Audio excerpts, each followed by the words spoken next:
Salam jumpa Jimmer sekalian, ketemu lagi di channel Jim Cliff Movie. Kali ini kita akan membahas alur dari sebuah film keluaran tahun 2022 berjudul TQM atau Te Quiero Matar. Dalam bahasa Indonesianya, Aku Ingin Membunuhmu. Film berbahasa Spanyol ini disutradarai oleh Oren Stambuli dengan pemeran utama Anna Silvetti sebagai Dr. Elizabeth, Gabriel Tarantini sebagai Miguel Angel, dan Saray Metza sebagai Lollipop. Film ini mengisahkan seorang psikiater terkenal yang menguji ketiga anaknya untuk pembagian harta warisan dengan melibatkan salah satu pasiennya yang gila. Pembagian tersebut pun berujung tragis. Sebelum lanjut ke pembahasan, jangan lupa subscribe ya kawan-kawan, karena subscribe itu gratis. Yuk kita ke TKP. Tiga bersaudara nampak turun dari sebuah pesawat pribadi. Marco, Danai, dan adik kecil mereka Lollipop. Mereka diundang oleh pengacara ibu mereka untuk membahas pembagian harta warisan yang akan dibagikan pada mereka bertiga. Dr. Elizabeth, ibu mereka, adalah seorang dokter jiwa yang terkenal. Ketiganya memasuki rumah sang ibu. Sebuah dinding penuh coretan anak-anak menyambut mereka, menimbulkan kekhawatiran apa sebenarnya yang sudah terjadi pada sang ibu. Lollipop, si bungsu, masuk ke kamar dan asik bermain dengan HP-nya. Hari itu ia berulang tahun. Dalam pikirannya sudah terlintas pose seperti apa yang akan ia upload ke Instagram di hari istimewanya tersebut. Gadis itu gemar berselancar di dunia maya, terlihat dari postingan yang ia upload ke Instagram. Marco menemukan sebuah tas penuh uang. Nafsu serakahnya langsung beraksi.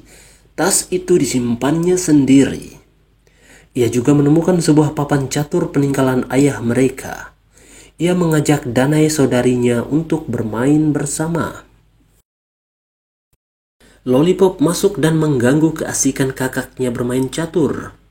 Ia menunjuk ke arah pintu masuk, memberitahukan kehadiran seorang pria berkacamata yang nampak culun bernama Miguel Angel. Marco dan Danai menyambut pria tersebut. Rupanya sang pengacara juga mengundang pria tersebut. Mereka heran kenapa pengacaranya juga mengundang orang asing di tengah-tengah pembagian harta warisan. Miguel Angel adalah pasien sang ibu yang sudah menjalani terapi selama 10 tahun. Marco dan Danai mempersilahkan Miguel untuk masuk. Kehadirannya disambut tatapan sinis dari Lollipop yang jelas mengisyaratkan ketidaksukaannya pada kehadiran pria itu. Gadis itu pun langsung menuju ke kamarnya dan menghabiskan waktu mandi dan berendam di bathtub. Marco dan Danai menemani Miguel mengobrol. Percakapan mereka mulai menyinggung hal yang membosankan, sehingga Marco meminta Danai untuk memanggil adik bungsu mereka, menantikan kehadiran pengacara. Danai masuk dan amat terkejut menyaksikan adiknya berbaring dengan pergelangan tangan seperti teriris pisau. Ternyata gadis itu sedang menjahili kakaknya. Ia berpose untuk konten barunya di Instagram. Danai segera memintanya berpakaian dan turun ke bawah. Gadis itu nampak bergembira. Di buku hariannya ia menuliskan keinginannya untuk mati pada usia 27 tahun, seperti sang idolanya Kurt Cobain, vokalis grup band Nirvana yang mati bunuh diri. Lollipop masuk dan menunjukkan sebuah amplop kiriman dari ibu mereka. Danai mengantar Miguel ke kamarnya, dan ketiga bersaudara itu melihat isi amplop yang ternyata adalah sebuah flash disk berisi video dari ibu mereka.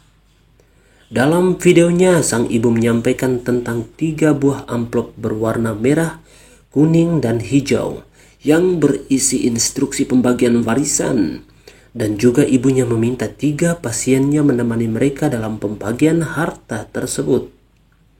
Sadarlah mereka sekarang bahwa Miguel adalah salah satu pasien tersebut yang dilibatkan ibunya.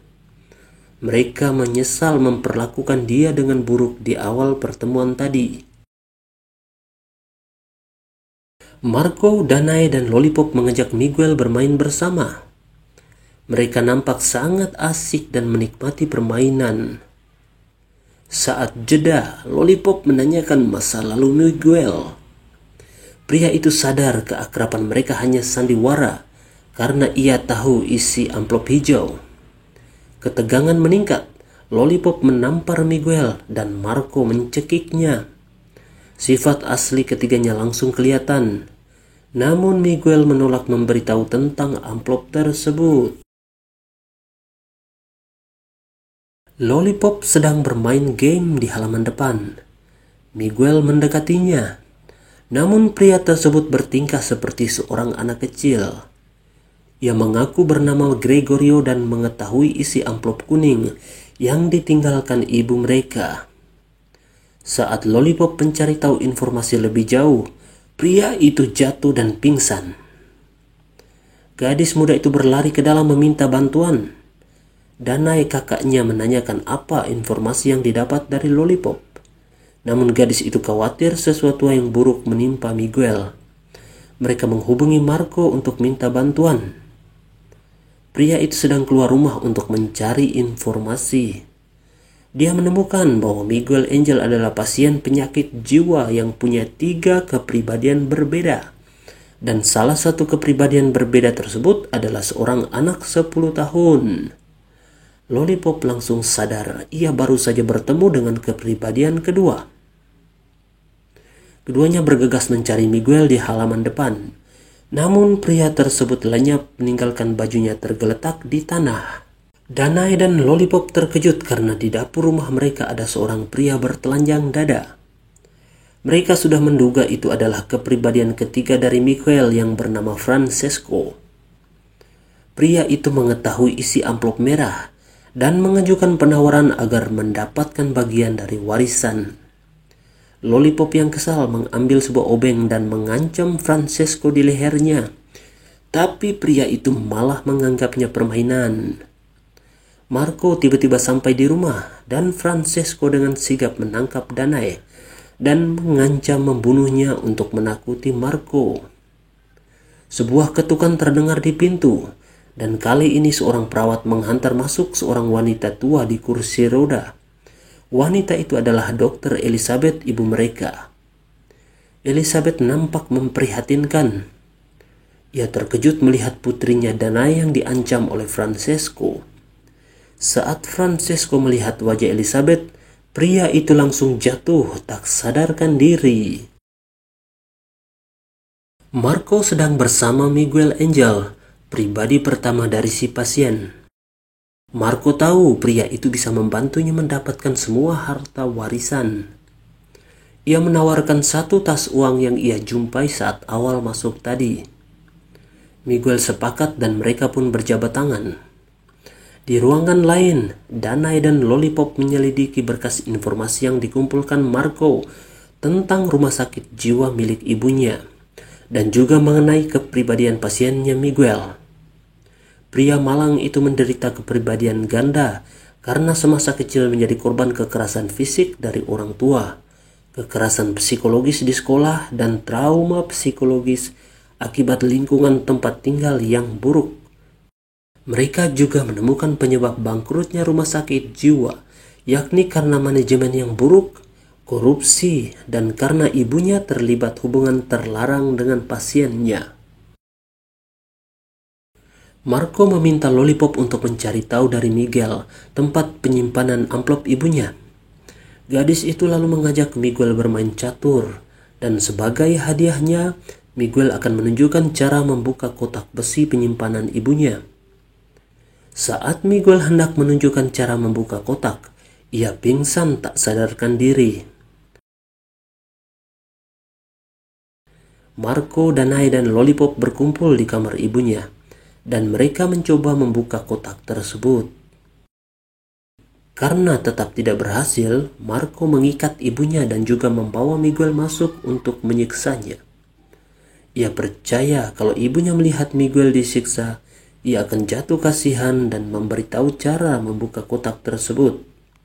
Usahanya sia-sia. Ibunya tetap tidak memberitahu. Sementara itu, Lollipop tiba-tiba teringat salah satu tokoh di kitab suci yang sering disebutkan namanya oleh Danae dan ibu mereka. Ia mencoba kombinasi angka dalam kisah kitab suci tersebut dan ternyata benar. Kotak itu pun terbuka. Lollipop mengambil benda dalam kotak tersebut yang ternyata adalah sebuah foto dengan tulisan di bagian belakang foto, "Rumah yang tercerai-berai tidak bisa berdiri tegak." Lollipop segera menuju tempat kakaknya berkumpul dan ia memberitahukan bahwa kotak tersebut tidak punya apa-apa di dalamnya. Marco dan Danae pun sadar ibu mereka cuma mempermainkan mereka saja. Marco memukul Miguel sampai pingsan dan mereka pun keluar dengan kesal. Elizabeth melihat anak-anaknya pergi dan ia mendadak kembali normal. Ternyata ia hanya bersandiwara sedang sakit. Ia menyadarkan Miguel dan memintanya menghadirkan pribadi Francesco yang jahat untuk menghukum ketiga anaknya. Dan Francesco pun menyetujuinya. Elizabeth duduk menanti ketiga anaknya yang terkejut karena sang ibu kelihatan sehat. Wanita itu akhirnya mengakui bahwa 3 amplop itu hanyalah rekayasa belaka. Ia menghubungkan ketiga pribadi pasiennya dengan kepribadian ketiga anaknya. Danae menyerupai Francesco, Lollipop menyerupai Gregorio, dan Marco menyerupai Miguel Angel. Marco dengan kesal mencari di mana tasnya yang berisi uang. Ia tidak melihat kedatangan Francesco yang membawa tas yang ia cari. Francesco lalu menghamburkan uang dalam tas tersebut ke lantai. Marco mendorongnya dan mulai memungut uang tersebut. Francesco yang berdiri di belakangnya lalu membunuh Marco dengan tali yang ia cekikan ke leher Marco. Elizabeth menyaksikannya dari kamar sebelah. Wanita itu siap untuk berendam di bathtub dan Danae putrinya pun datang menemuinya. Danae menodongkan pistol pada ibunya. Ia dengan marah menceritakan kebenciannya karena Elizabeth ibunya hanya diam saja saat ayahnya menodai Danae waktu kecil. Kebencian itu merubah Danae menjadi sosok wanita yang kejam dan suka kekerasan. Tiba-tiba Francesco masuk dan memukul kepala Danae dengan botol sampai wanita itu mati di tempat. Elizabeth segera menenangkan Francesco. Ia memanggil pribadi Miguel yang lebih tenang untuk muncul. Elizabeth meminta Miguel untuk mengurung kepribadian Francesco, dan setelah selesai, Elizabeth menyuruhnya pergi.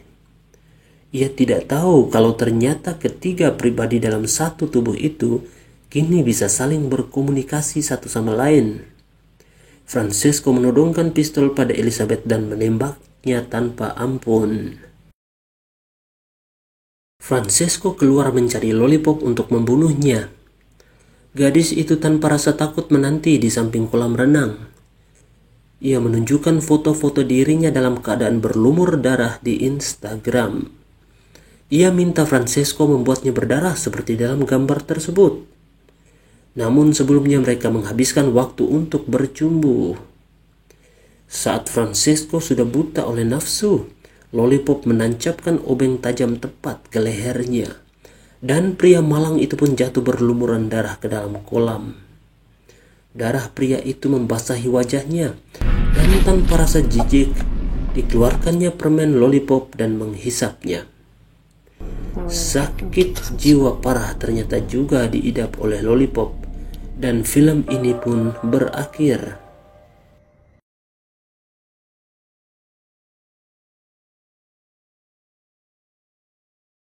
Demikianlah Jimmer sekalian alur film TQM kali ini. Sampai jumpa di pembahasan alur film berikutnya. Akhir kata, wassalam.